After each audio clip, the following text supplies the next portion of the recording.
You're listening to episode 10 with Ryan O'Shea of the Modern Actor Podcast.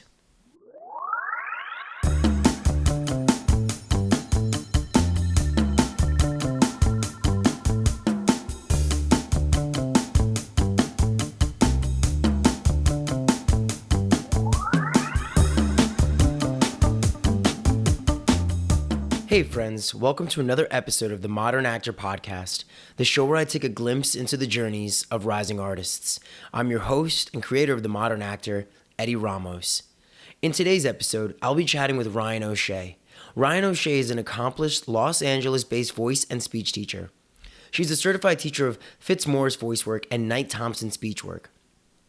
Ryan received her MFA in acting from Florida Atlantic University and has extensive training in Fitzmaurice Voicework, Knight-Thompson Speechwork, Alexander Technique, Meisner Method, Chekhov Technique, and other methodologies of voice, movement, and acting. She combines her training in these disciplines with her experience as a professional coach, actor, and singer to create a holistic learning experience for her students and clients. I met Ryan during my time as Romeo in Romeo and Juliet. I was looking for ways to increase my breath capacity and learn how to maintain a healthy and strong voice during my time on stage. Ryan coached me through that, and I've been using her techniques and methods ever since. She and I go into the intricacies of the voice and breath work. She defines her practice in Fitzmaurice technique and sheds some light on the elusive diaphragm. You know, the thing that every teacher tells you to speak from, but most people have no idea where the heck it is? We take a deep dive and answer your burning questions about the diaphragm once and for all. We also talk about vocal fry, that creaking voice acting that so many actors do, as well as the difference between breath and voice work between stage and film. Spoiler alert, there is no difference. Since I know modern actors want some actionable advice, Ryan gives us her 5 to 10 minute vocal and breath warm-up that you can use on your way to an audition or right before you go on to film. The breath and voice are crucial elements in acting, and most actors have not developed a strong vocal warm-up or a base for breath work. Ryan encourages her students to make their voices greater than they were. I encourage you guys to take some notes while you listen, and remember to breathe. This is a special episode for me because it's the 10th episode. I'm overjoyed and grateful that you guys have stuck with me, and I'm looking forward to bringing you all more and more content that will hopefully improve your lives as modern actors. So without further ado, here's my chat with Ryan O'Shea. Hi, Ryan. Hello. Welcome to the Modern Actor Podcast. Thank you. Thank you for being here. Yeah. I really appreciate it. Happy to be here. Yeah, and we are recording in your space, so thank you for having me. I should Happy clarify. to have you. Either way.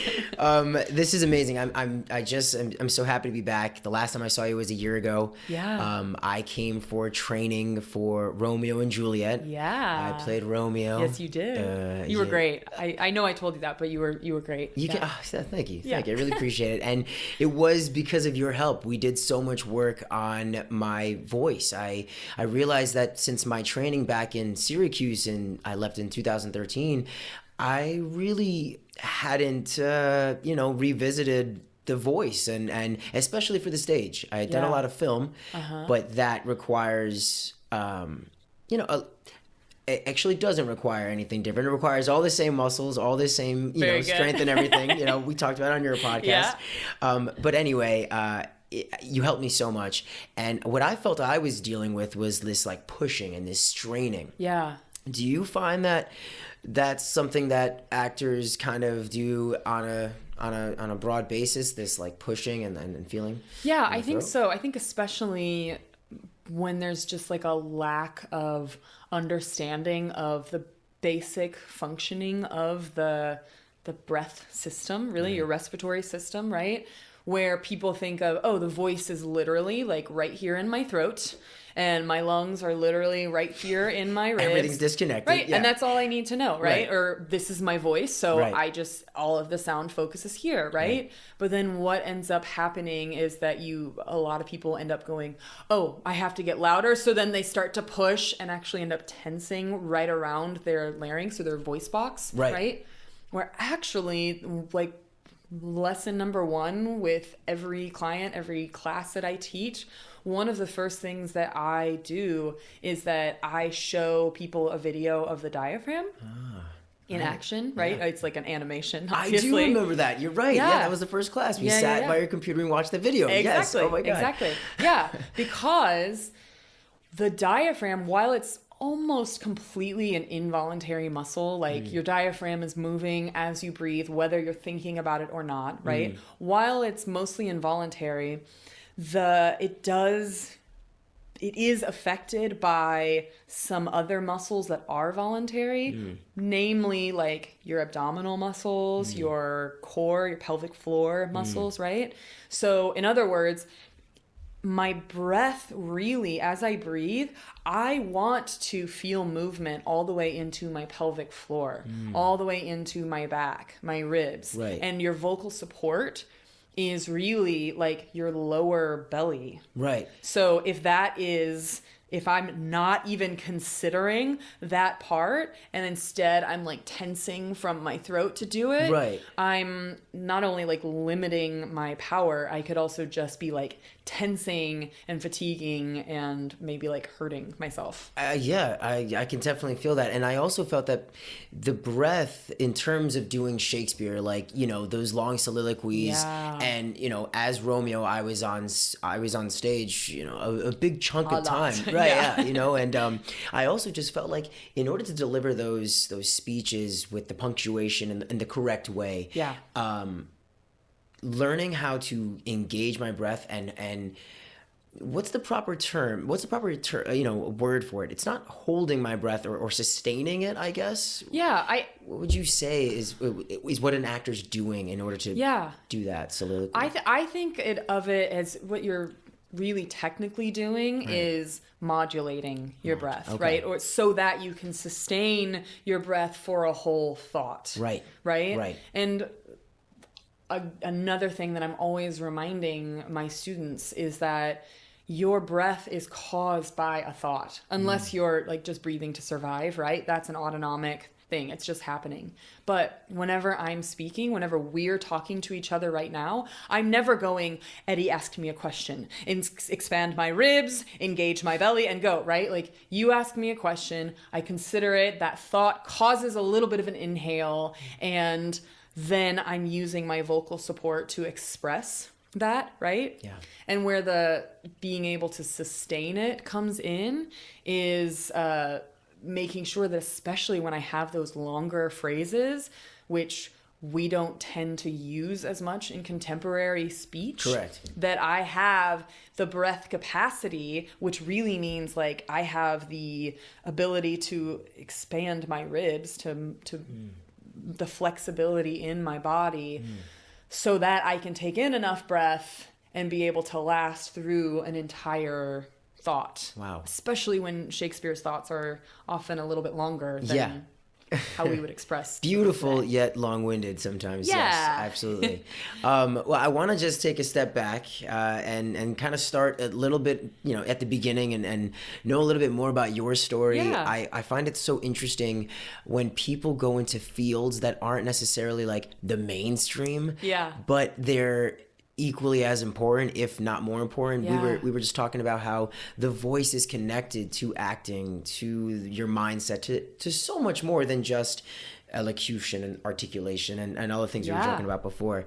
So tell me a little bit more about what you do and the technique that you teach. Sure. Yeah. So I am a certified teacher of Fitzmaurice Voicework, and I first started training in this work when I was in grad school. So I went to Florida Atlantic University for my grad training, and basically really I think why it resonated, I grew up singing, right? Okay. So if anything, I think I was kind of like, my voice is good. Like people, I haven't, like naturally my voice is pretty resonant. Mm-hmm. There was a lot of like just things that I was born with and I'm gifted with, right? Yeah. My pitch is not something that I've necessarily like trained for. Do you know what I mean? Right. So in a lot of ways, I was kind of like, I got this, like voice class, whatever. Like I know, right? But then what I found was like my voice class and my movement class, which were both very physically oriented, both very body oriented. Those were the moments where I was finding the most joy in my work.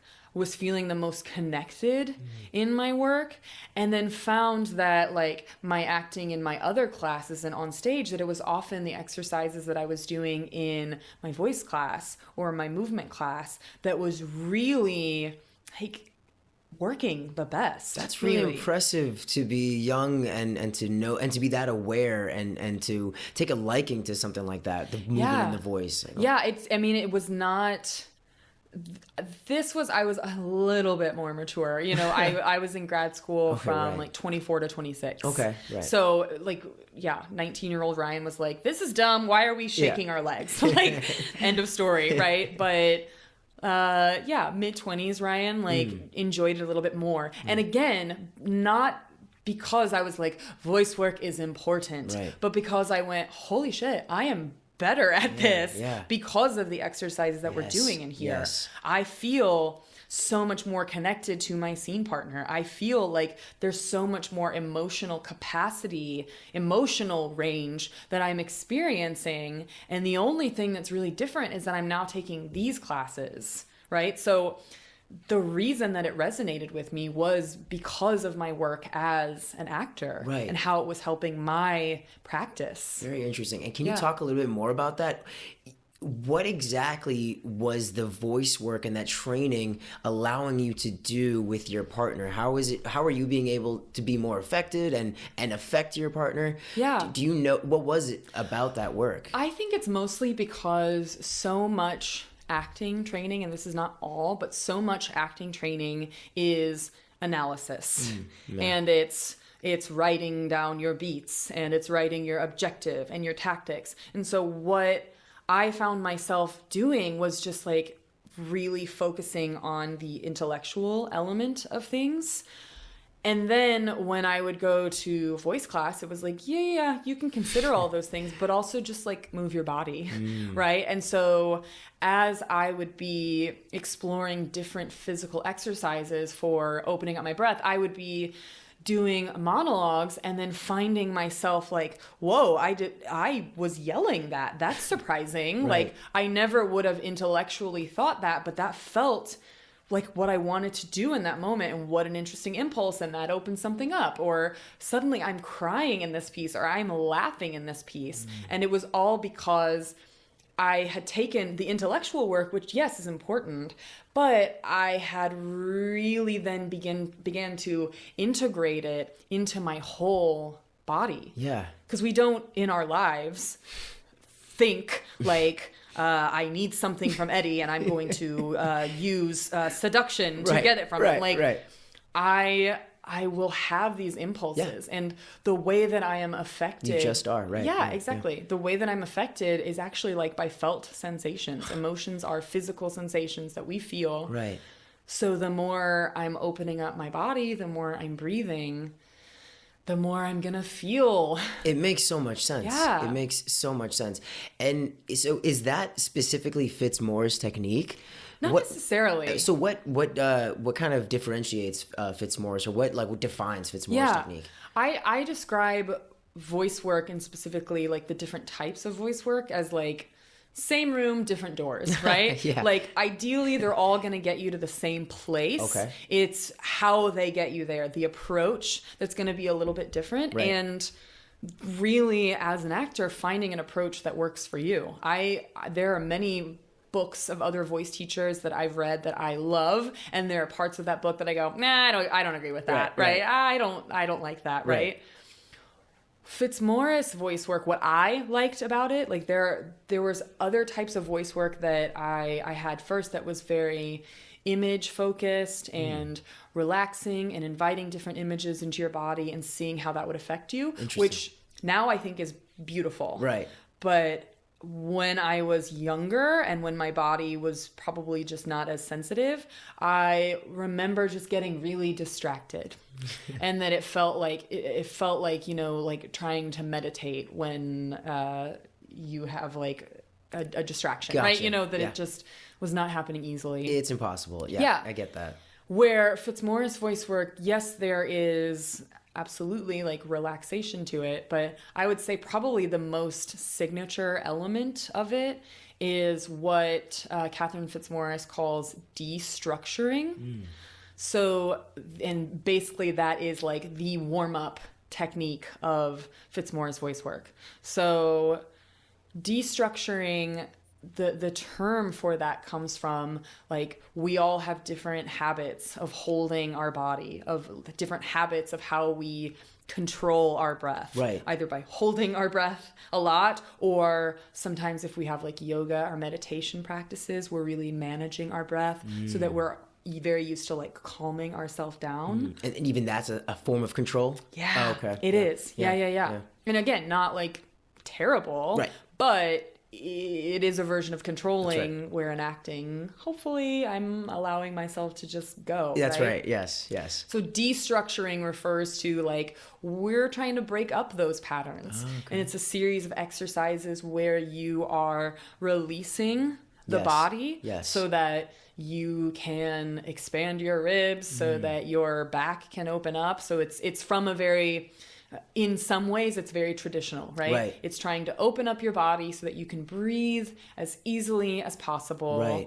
And so that you have the ability to support your voice the way that you are intended to, right? So there's that technical thing. But then it's also, we're actually like working directly with the nervous system while doing it. So it engages an autonomic tremor. And your autonomic nervous system is where your is like the part of your breath is controlled by both the central nervous system and the autonomic nervous system. Central nervous system is where you control, right? I want to say something right now. I want to be able to breathe right now. We're very good at controlling our breath. Oh yeah. Central nervous system. Autonomic is that automatic, that sleep, survival breathing. Right. And as an actor, I'm much more interested in getting to that place because it means that I'm allowing my body to really be breathing impulsively, which means that I'm going to be much more connected to, I'm going to be much more affected rather by the person in front of me, the circumstances, because I'm not controlling my breath. Right? Absolutely, yeah, completely. So the really, I think the most signature part of Fitzmaurice Voicework specifically is the tremor work, the destructuring, the exercises that they do for opening up the body, connecting to your nervous system, and why it really resonated with me too is because it's also really intelligent presence work. Okay. In other words, like, what am I helping me be present with what matters? I could be present with my character thoughts, or I could be present with my nervousness and trying to get rid of that. Where actually really one of like the fundamental pillars of Fitzmaurice Voicework is helping you find what will help me be in flow. Oh, it's not kind of pretending that the nerves aren't there or like and trying to trick yourself. Exactly. They're involuntary. It's more so what am I gonna what you're saying is like how can I get in flow with the character or how can I just be in flow with my body? Exactly. Oh, that's really well. And so nerves might be part of that. There's also tools for helping me deal with the nerves, but there's without getting into too much detail, because I think we'd all like fall asleep without like doing the exercises, right? But there's a bunch of exercises that are really helping you with the more traditional vocal elements of things, right? Breathe easily so that you can speak easily. Correct. Right? But then there's also the things like what I give my attention to matters. And if I'm being present with my nerves and trying to get rid of my nerves, that is going to affect my breath. And it might make my breath shorten actually quite a lot. So becoming aware of, I want to give my attention to the person in front of me, for example. Juliet was great to give my attention to. I can't focus on my nerves if instead I'm with the person in front of me. You know? And in some ways, it's like, duh, right? That's most acting techniques. Absolutely. And thinking back to our work together, here's the misconception, I think, and you can speak more on this, that I think most actors think when they're going into a voice technique class that we're going to be doing kind of what they were doing in the King's Speech, and just I really thought that we were going to be doing. I thought I was going to be, having to do my monologue in here 50,000 times or anything.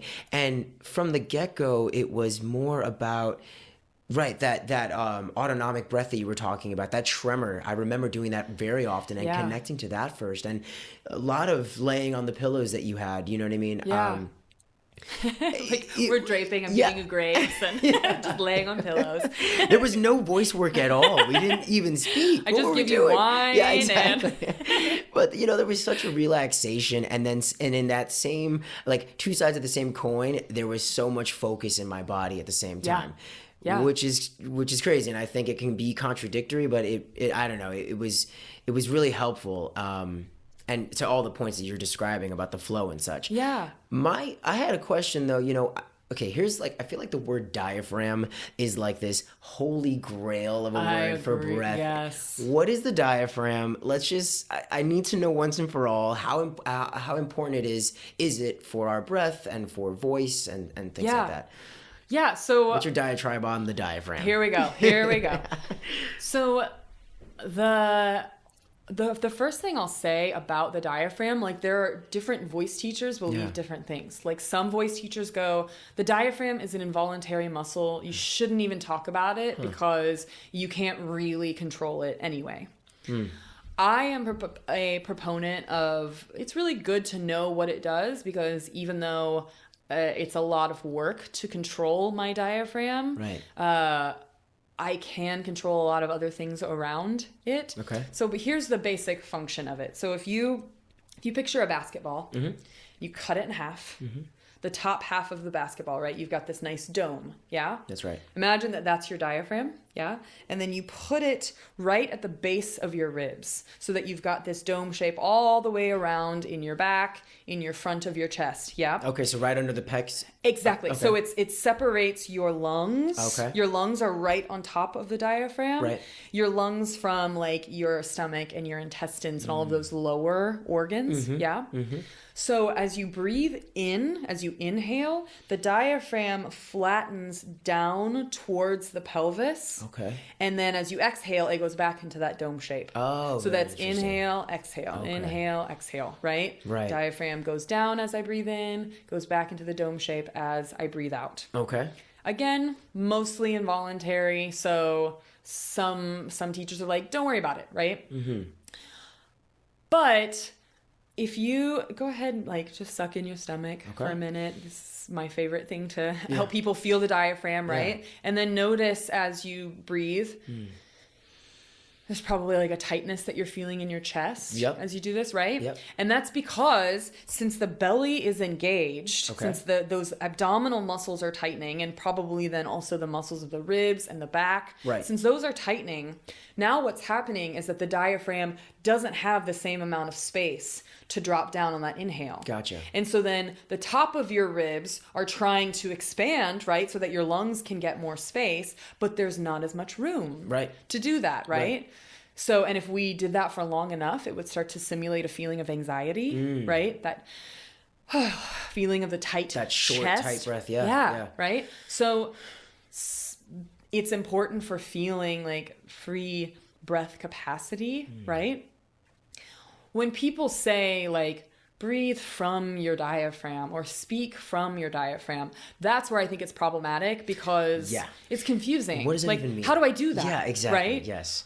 Ultimately, when we're talking about breathing from the diaphragm, what I think that means is, like, hey, soften your belly, soften your pelvic floor, so that your diaphragm can do its job. And if you're engaging any muscles, either because you're like, I want to look thin, okay, right? Or, like, some habitual just squeezing in general. Right. If I'm holding at all, that's going to keep my diaphragm from doing its job.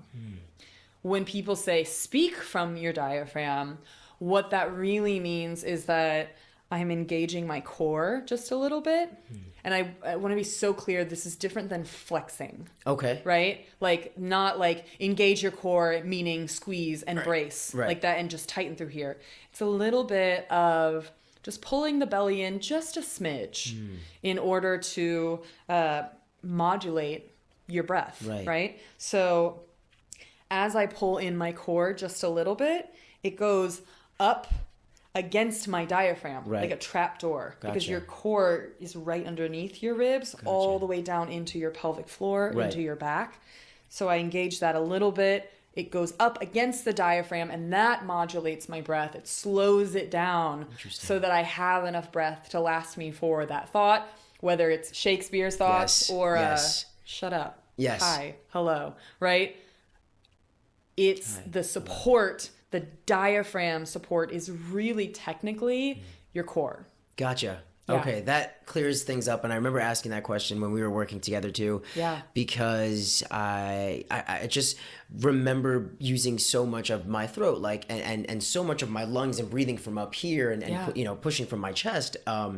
When you finally told me how to bring it to the diaphragm and bring it to that core area, that light belly. Yeah. I do a lot of yoga, and what they like to talk about is bringing your navel in. Yeah.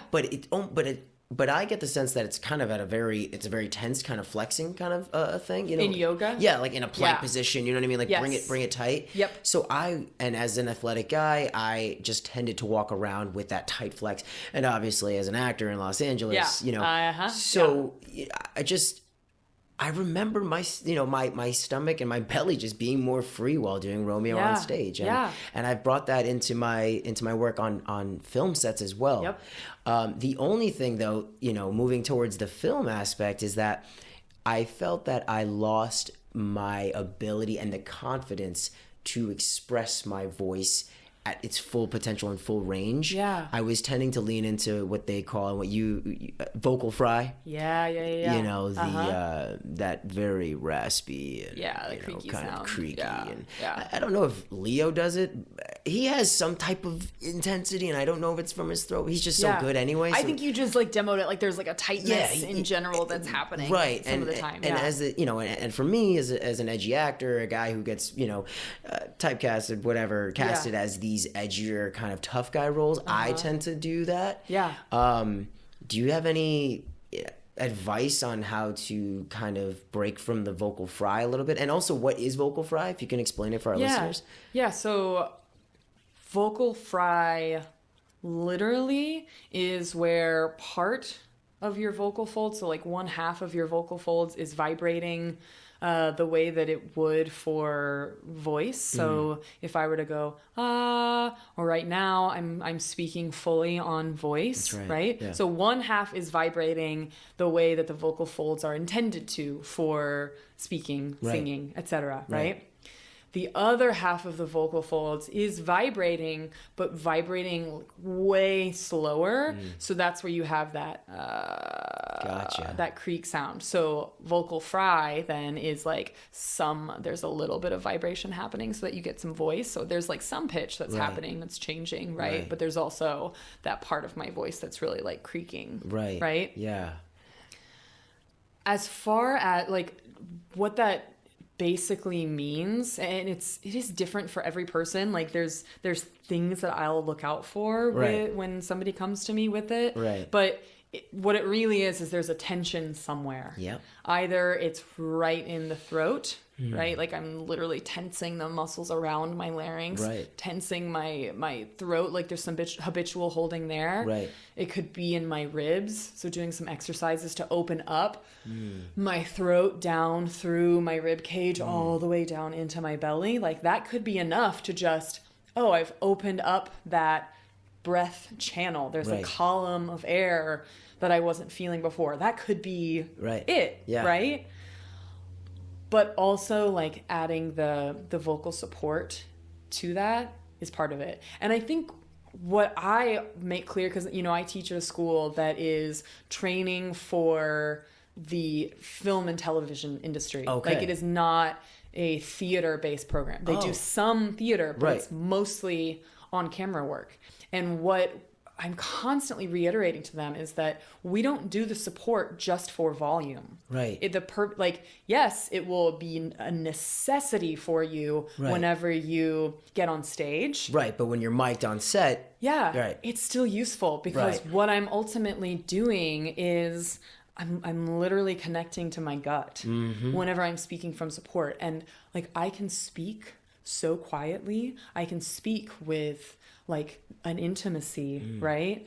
And still be using my support.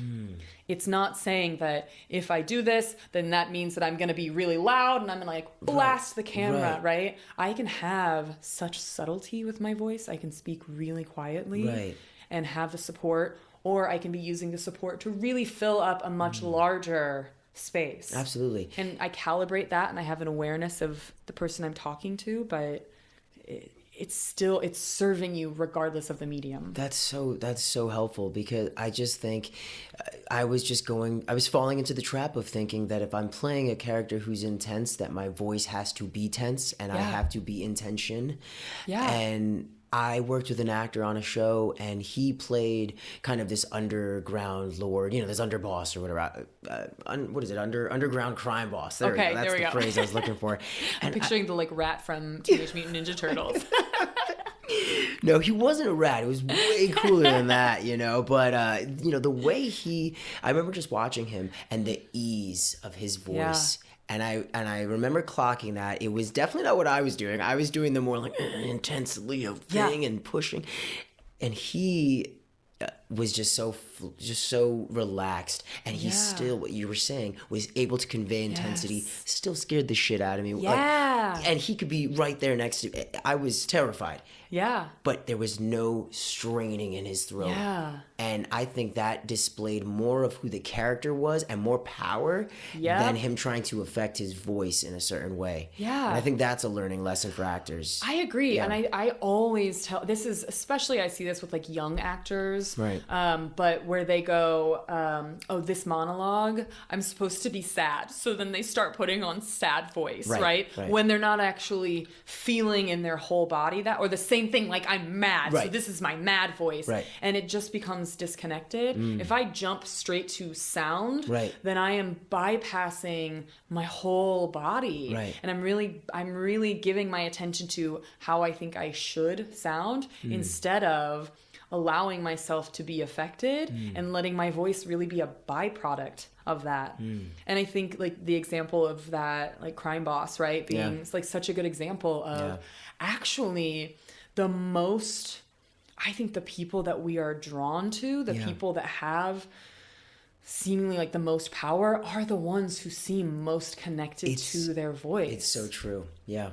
And I think that's why I keep talking about her because I'm fascinated, but Elizabeth Holmes, who was the Therion person. There's like the HBO doc and everything. Yes. But she's... Oh, yes. Yeah, so she like I'm in the middle really of that. Pitched her voice down. So yeah. She has this like kind of bananas voice. She does. And I heard it and I was like, oh, she wants to sound lower because she wants to sound like a quote man. Oh, that's right? insane. Yeah. And it's so apparent that she's like pitching herself down to sound more masculine. Yeah. Because there is this perception of like lower, more connected equals more powerful. Wow. She, in jumping for a sound, sounds crazy. Yeah. Yes, she does sound like deeper, but I think her voice is kind of bananas, right? Yeah, it doesn't make any sense, right? Yeah, so I think it's almost always a mistake, unless we're talking about like voiceover work. Right. Okay, right. I think it's almost always a mistake to go straight to vocal sound. Yes. I'm always going, what causes are happening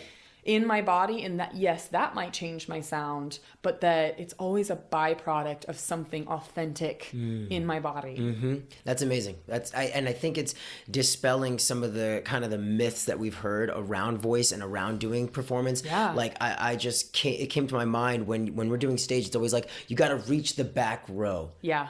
As a young actor, what does that translate to? Right. I'm yelling. I need to scream then. Yep. And again, just going back to our work, I was able to reach the back row without screaming, without losing my voice, because I had to do a performance, 3 times in the weekend, and then every single week for whatever it was, 4 months or 2 or 3 months, whatever it was. So I think it's things like that, and not being afraid on set, in terms of it being your first time, or you're a guest star, you're a co-star, and you haven't done your vocal practice. You talk about kind of this method you tell the story about the marathon runner. Yeah. Can you tell us a little bit more about that? Yeah. I think it's really cool. I think of any sort of practice, whether it's a voice practice or an exercise practice, meditation, whatever the specific context is, as that it has to be a practice. Like I can't wait until I get a gig or an audition to start pulling out these exercises because it takes time to integrate them. The example that I use, like most grad programs, especially in the US, most grad programs are 3 years long. And the main reason for that is because that's about how long it takes for your voice for you to first like start to remove any habits that are getting in the way.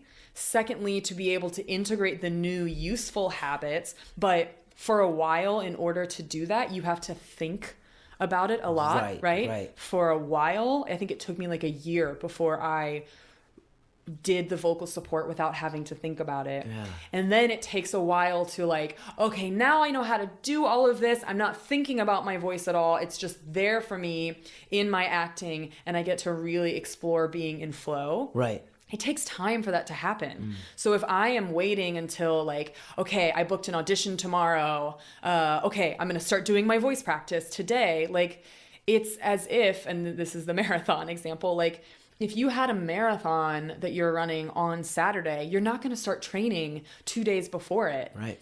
Your body will not be prepared. That will be better than nothing. Right. But you need months, if not years, of a practice so that your body is primed and ready to go. And then you can tailor your warm-up. You can tailor your exploration to the specifics of that particular gig. Right. Right? That particular character.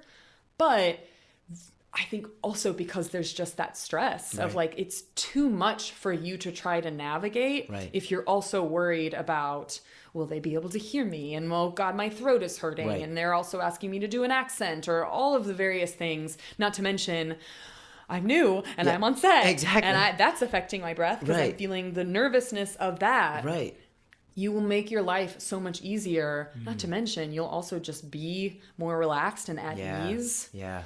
If you have a practice. So you would recommend to actors to incorporate a voice class into their investment of if they want to be an actor. 100%. That's something, And I know I'm biased because I teach voice classes and I charge money for classes, but again, like I trust me, I didn't join this because I thought the money would be like great, right? But because of my as an actor, my experience as an actor, how much it's what grounded my work. It really is. Like the acting techniques, the quote acting classes, like, yeah, absolutely. Learned so much in those. I have been in LA, an LA acting class, and it was amazing for me.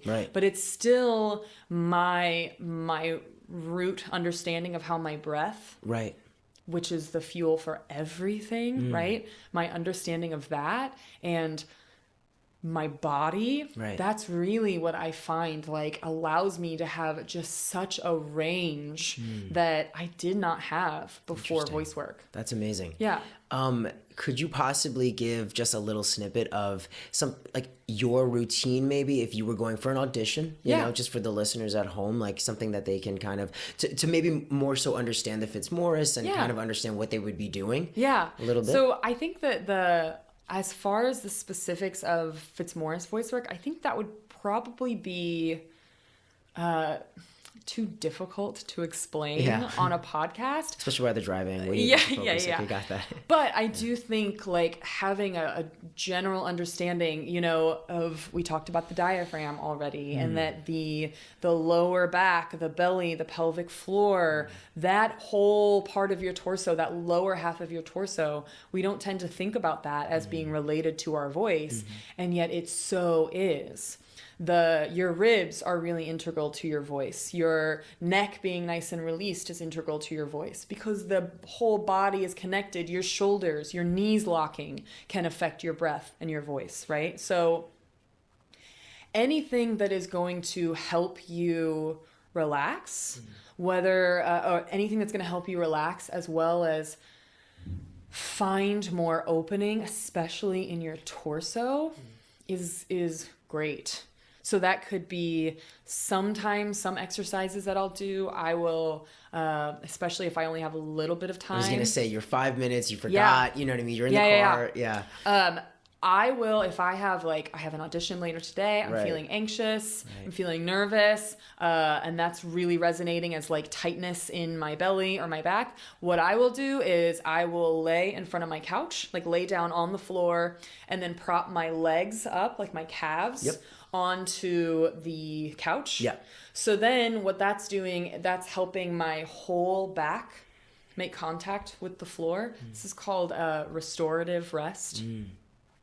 I can do that for 5 minutes. 10 minutes is really ideal. I could literally just set a timer for 10 minutes and just resting in that position. Really? You're not doing anything vocally, not doing any... You could, especially if you want to multitask. I could be warming up my articulators. I could be humming.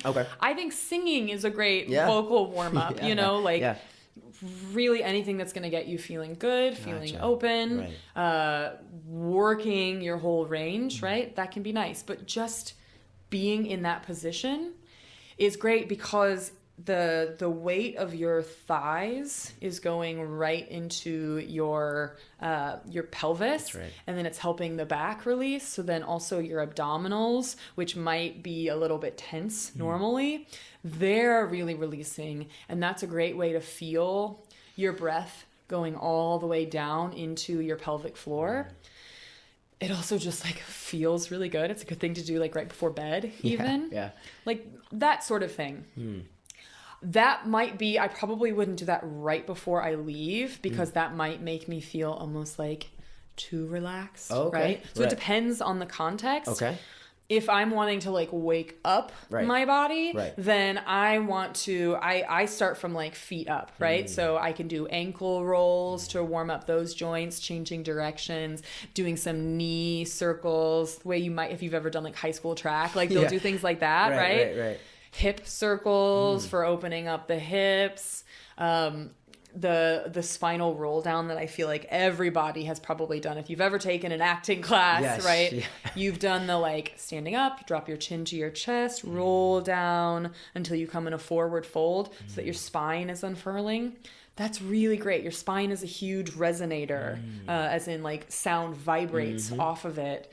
I like doing a squat, a frog squat, or you hold a sumo pose, I see it as a sumo, Yeah, I think that's great because it's opening up the belly, the back, your pelvic floor, right? Yeah. I'll do shoulder swings, where I'm, as if I'm doing underhanded softball, right? Because that's helping release the joints of my shoulder blades against my ribs. And even just basic stretching, extending my arms up, stretching to the side to open up my ribs, stretching my neck, side to side, chin to chest, that sort of thing. Anything that is just waking up your body. God. Yeah. Anything. That's so amazing. And of course, this is the general thing. There are classes that you can go to, mine, or there's tons of voice teachers in the city.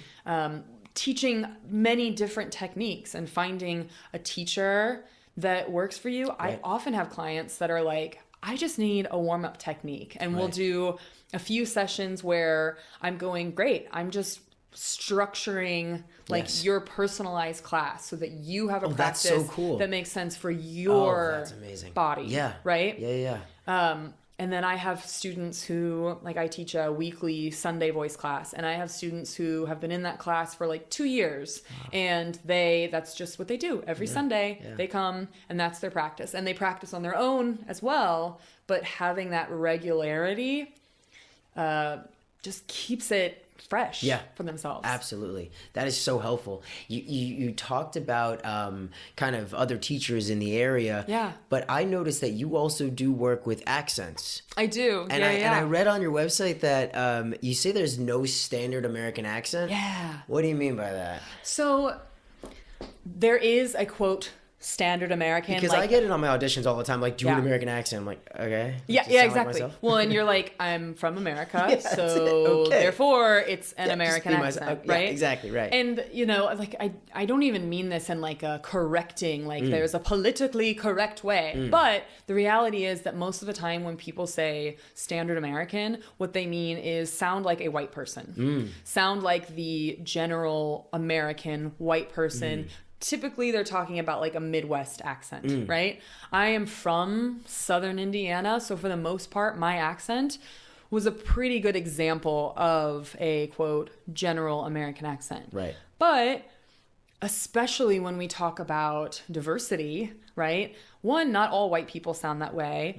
Some people of color have a, quote, general American accent, have the features that are most common for a general American accent. Yeah. But there are plenty of speakers in this country who do not have those features. And obviously that doesn't make them any less American than me, right? That's right, yeah. So the voice work that I teach, which is called, or the speech work rather that I teach, which is called Knight-Thompson Speechwork. Okay.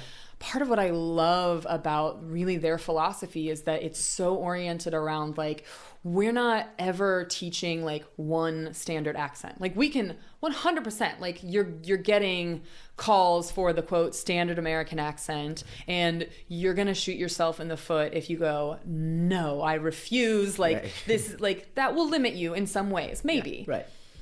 So if you have it in your budget, if your agent recommends it, right, and you want to do like a more general American accent, yeah, I teach the so-called general American accent that will give you the basics of like the most common features of an American accent, right? And what's the most common? Is it like that back glottal, like guttural sound? It's in the back of our throat? I think it totally depends on where you're from, Oh, right? oh, So right. like for like if you're like a Southerner and you have like a hard R sort of thing, right? Then I would work on helping you relax your tongue, because even though there's some tensing that happens in the tongue for like that American R sound, it's not as tense as like that deep South, like hard R, like Texas R kind of thing, Tennessee, Kentucky R sound, right? If I'm from New York, right, well maybe I'm like rounding my vowels more, like thwat and that sort of thing. Water. Then I'm then I'm gonna go, oh, actually, like you don't round your lips as much. It's water. It's thought. Right. Those sorts of things. It really depends upon the speaker. I have a lot of clients who English is not their first language. Oh, right. Okay. And so if I'm speaking to a French person, then I'm definitely going to be focused on pronunciation, but I'm also pointing out like the American musicality. If I'm speaking to a Spanish speaker, right? Then, and as in like Spanish is their first language, musicality is going to be super important too, because English stresses words differently than in Spanish or French. So musicality is part of the thing that we focus on. The physical, the posture, like how you use the articulators matters, as well as most people in this country pronounce the word this way. So this is the pronunciation. Sometimes it's that direct. Okay. No, that definitely is helpful. And is that how you would kind of approach doing an accent for your own self? Like you would, you would look at the posture, the musicality. Totally. Okay. Absolutely. Yeah. And this really is, to be clear, like that's in Knight-Thompson Speechwork. They break it down into like those 4 areas. It's people, who are the people that have this accent, posture, how do I use the articulators, the musicality, the rhythm, the stress, the intonation, the pitch that they use, how they stress their words, as well as the pronunciation. Amazing. Yeah. That's really cool. Yeah, I could geek out about it. Yeah. We're gonna, start wrapping up. I just wanted to ask you, kind of make a shift to the entrepreneurial side. Yeah. You started a podcast. Yeah, I did. It's called Speaking Of. Very good. Speaking Of, conversations on voice, speech, and identity with Ryan O'Shea. That's me. That's so much fun. What brought it about, and like how long have you been doing it? Yeah, I released the first 3 episodes on May 10th, which was also my 33rd birthday. Oh, so, happy birthday. Thank you. And congratulations. Thank you. Yeah. Yeah, so really, it's only been a few months that I've started recording, but I just really love podcasts. It makes sense someone in voice is doing podcasting. Yeah, absolutely. Yeah. So I think I'm, also as an artist going like, what are the things that I get excited about? And these days, mostly what I'm doing is teaching voice and speech. So my creativity is really channeled mostly through that. So I just got really excited about this idea of doing a podcast. Yeah. And it's really only like once I started recording the episodes that the identity part came in, which is so obvious, but the way we sound says something about us. It tells us where we're from. It tells you like things like, how do we want to be perceived, right? Like you talking about like that, like held guy, like that sort of thing of tensing, right? Versus somebody who's got like ease in their voice, that it's so related to identity. So I wonder if I was even coming off as scary as I thought I was. Like, you're a pretty good actor. I'm sure you were great. Oh, I cringe sometimes looking at that stuff. But anyway, go on with the podcast. No.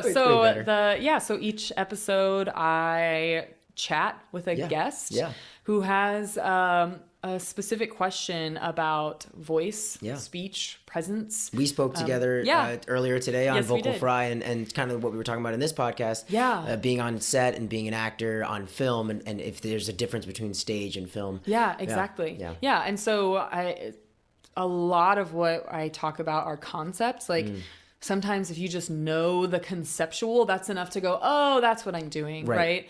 But then sometimes exercises as well. Here are some things that you can actually do right now as you're listening, kind of thing to help you as the listener with your question along with the guest. Yeah. And are you noticing any challenges in podcasting?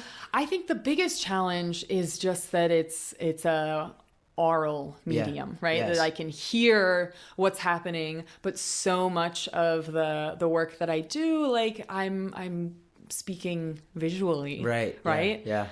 So it definitely provides a challenge for finding the balance between being as specific as possible, but also still being useful. And I think there's just some things that it's actually not as useful to do just the recording, like the sound of my voice, because if you don't have an image that goes with it, it can be really confusing. And actually you could create more tension than is useful because you're not seeing the specifics of what it is I'm asking. Right. Well, I think you're very good at it. So, well, thank you. You're awesome. Thanks. I'm almost done. What are you most proud of in your career, like, or in life? Oh, wow. Because I hadn't seen you for a year. And, yeah. I don't know. I think it really is. This is, in some ways, I'm not a great business person because I don't do a ton of marketing and like, man, I'm bad at social media. I just don't enjoy it. But that, like, with that being said, my practice is going pretty well. Like, I have a regular flow of clients. My classes and workshops, like, basically always sell out. That I, at the very least, the word of mouth is really good, which I think probably matters the most. I'm really proud that I am able to support myself to make a living helping other people. Like, that's super important. This particular realm of working really in communication, but not in a way of like, this is how you should sound, but helping people find their authentic voice, their authentic accent for this character or whatever, just feels so good to me. I really love it. I love that answer. Now, where can our listeners find out more about you, your classes? You talk about your workshops on Sunday. Yeah. Where can they go find all that information out? So my website is Voice and Speech with Ryan Voicework.com. So that's definitely the easiest place. I also have, after I talk shit on it, I also have like an Instagram and a Facebook. Voice and Speech with Ryan O'Shea is the same as how you would find me on Facebook. Instagram, I'm Ryan O'Shea, RYNOSHEA. But website is definitely the most reliable. And I'll have all that information in the show notes in case I was like laughing or talking between all we were just saying there. Do you have any requirements to take on clients? To take on clients, not really. Like, will you take on a heavy smoker or something? I would. Yeah. I mean, there might be a conversation of like, ooh, your challenges maybe are related to all of that heavy smoking. But no, I think the only requirements, like every once in a while I'll have somebody that will go, I just need one voice lesson and that is all. Right. And I'll typically go like, ooh, we can do that, but I need you to know that it's probably not going to be enough. Like you need a few sessions in order to be able to actually implement things, so if people want to join my class, then I do require prerequisites, just again, so you have the experience, you have the knowledge in your body before then doing the regular class. But I also teach like workshops, and there's no prerequisites there. Like it's show up and be kind. that's the prerequisite. And are you just based in LA right now? Like you're not doing anything bi-coastally right now, so just Los Angeles? No, that's cool. Every once in a while I will, like, Indiana is where I'm from, like I'll do workshops in Indianapolis, but for the most part, I'm here in LA. Amazing. Yeah. Okay. Anything that you might want to mention before we go that I forgot to ask? Any about expression or the breath? Any parting words? What it's like to be a modern actor, a modern entrepreneur in today's world? Anything? Yeah.